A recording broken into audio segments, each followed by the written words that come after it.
Kinalot, Silau Mari, Pumai, Kawa, Yokai, Pukoi Penai, Pukuai, Bawa, Yakamai, Kawai, Belang, itu pakai Bawa, Amen.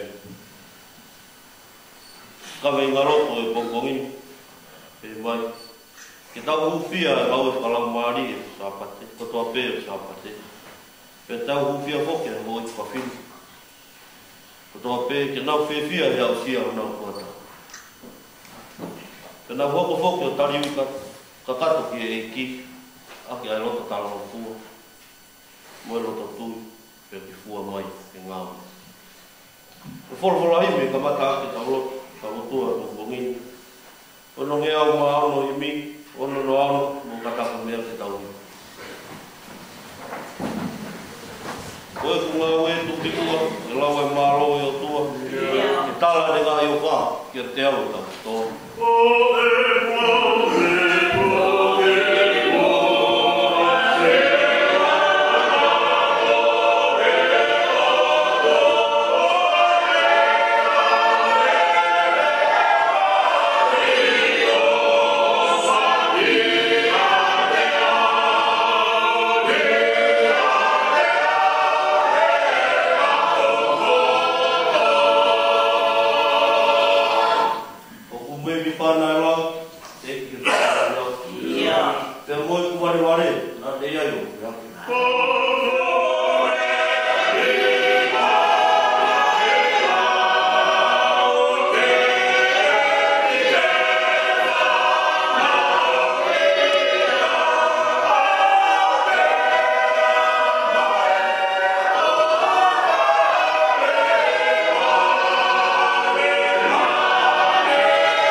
tai fok na fok wa ia la tala fok na ne afio fu fu ke o ke o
ei, o koe o mau mau, i tau tangata, i tau tangata. Ai tāpua o Siowa Sapati. Siowa Sikenu, o mau moihu. Siowa Siaiwa, o mau metikino. Siowa Nisi, ko hiki anga e mau keresi. Siowa Elohim, ko lau i tāniti, ki e mau mou. Ko ia e tahai Siowa, te oku te ufukaua, o Aripa, o Omeka. Nā te iai, o kuke iai, te teke iai o au ke matanga e University of Kumauia. Eiki o hoi e kurotu,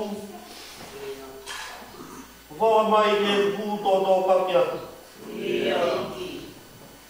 I ho whai mōru mo ta tonu, ke tāria. Ko whakangei ngei o tau mamawat, pia koho nau, o whamaro ia, i hanga ngu. O kuape o keresi, pia maringi o mafi, o lawea ia whakavoi tui, mo whakataura mahao, i pongpong whakakolwai. Ui hei pseri a CBC ki mau tolu e pongpongin, ki mau tari kau i tui, mo ngāo.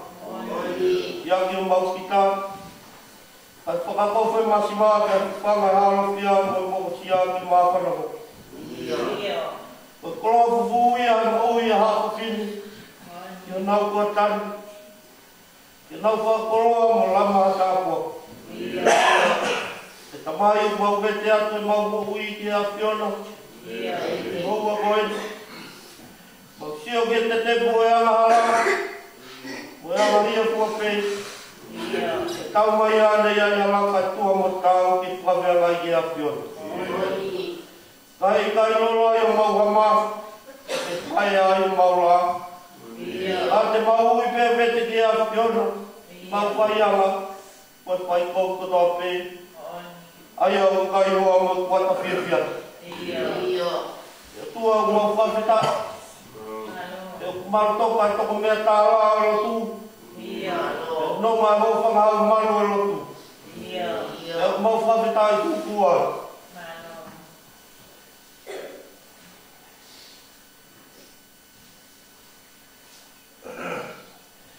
Mau whawhita i ngai tāpua ki koke ufufi aki ao siasi. E kai romia e o mauroko. O whakakaukau. A mau tūkari koe uhihi koe mau iro. Ko kai e o mau maka whamau ianga. Mau kore ki a Fiona. E ua nā hiki o pā. A te mau tui mo ngā uea.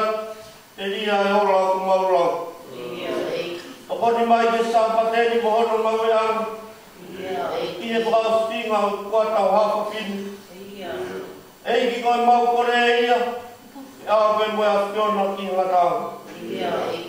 Kufia te ngā whamiri o siasi. Pei ke tuka au sia mo fie kaia. Nau fie mau hupaki. I kai ngaro e moe ngā mamai. Aki o kuate. Mau kei hupia tu meha mama. Mama ui poku maki nā tō. Kau mai ata mai e lotu mai huu e tōki raro. O mau kore kotoa i ngā marohi. E hua pao aro. Ko mau pa moui. Amen.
Wa manatu atu e kawenga loto kukungini o pe mai. Ke tau hufia ngau kalau mari kotoa sa pate. Ke tau hufia foki a hoi pevine kotoa pe. Ke nau fia e au fia nau kota. Ke nau hoko foki o tari kakat ki e ki. A loto talanga fua, loto tui. Ke fua mai e ngau.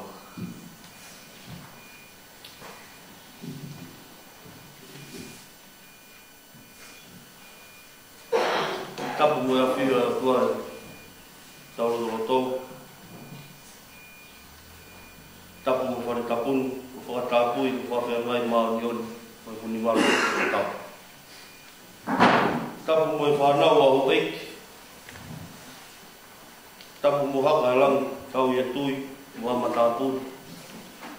Atu ke whakatapu mawa, i tangatai ki whai kau, mo anu whamiri. Ma tapu ki o se tuatā, o kaua ngā ue, tarawau mo i whine mui, o au sia tau whanau. Te pongpong whakoloa mai. Whawhetai anga ia o lau maari e, pongpongin. He ui ko whai he ki maha. Mo tua anga i ana. Te siaki o ane a whi. Tau kau wata hoa karistiani, whakamonu.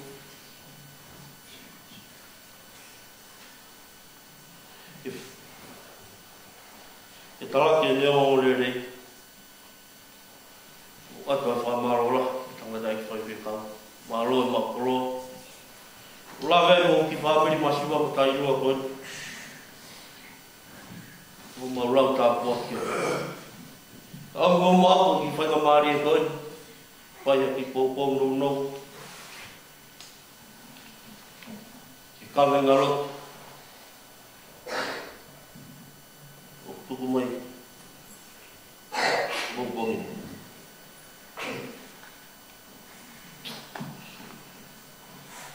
Te ulawa pare soni.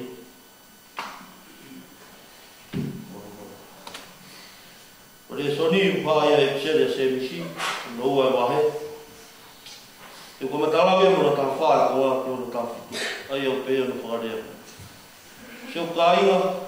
So hea tua no aunga e pēa taha. Le tui. Osi o kui kai haa i ngau. E whaimau ia e te tui ko ia. Ko e ni ka pau e masiwa kofu a tangatalo. Pea whinero. Mui kai au hito mau si a mea takon. Pea ka pehange a lau ko ta.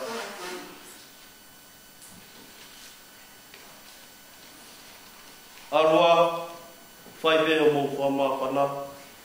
Whai beo mou whamaa whana. I kai te mou. Aru, ai ngahi mea o tangi i aia sino. Koe haa no awa. O, pehe whoki ai tui, ka wau i ka i o mo i ngāwe. Mate pehe ia, ene tūta.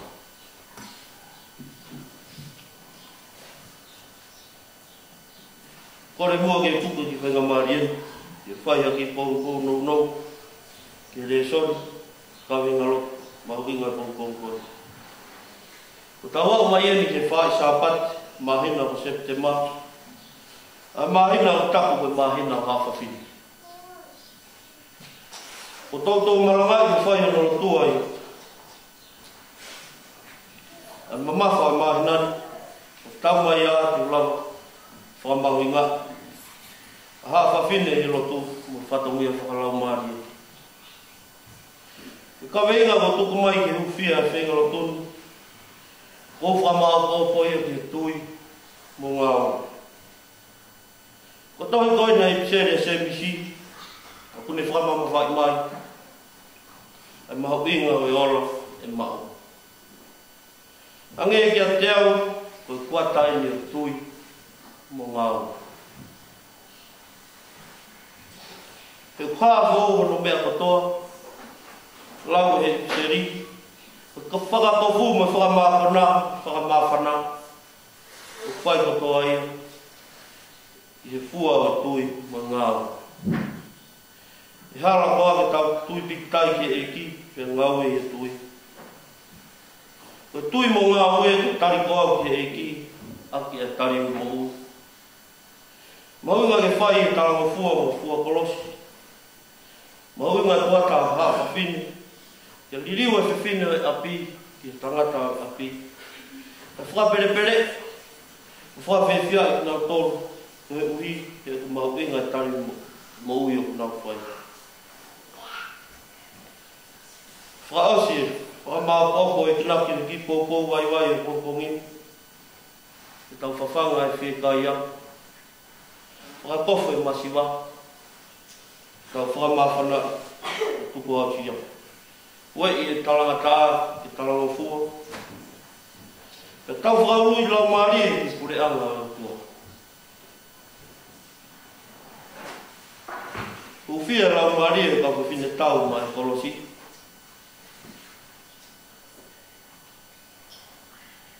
Te nau lakatu, te ua nā tui tae ngā au. Kai, ngā au e tui, ki Jisu Kalaisi. Amen. Te wholokola himi te tau tō hiwai. Ono ni mangeau, mātaka himi, ni mangu noa tā, mo kataka mea te tau himi.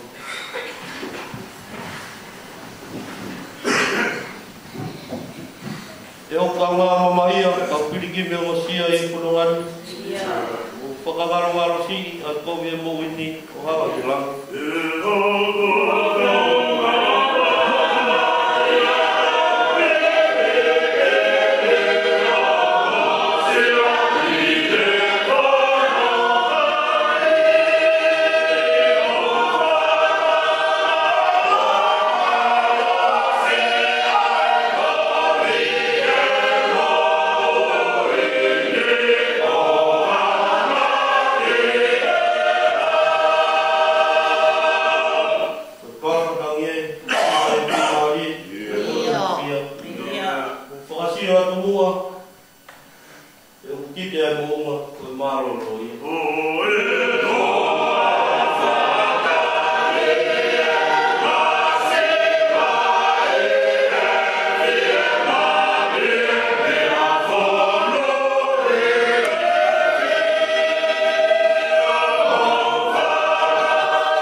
Yeah.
Wa fa sa sini ona hiki ka pai pe o ko e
Então, eu considero como companhia, então, já é uma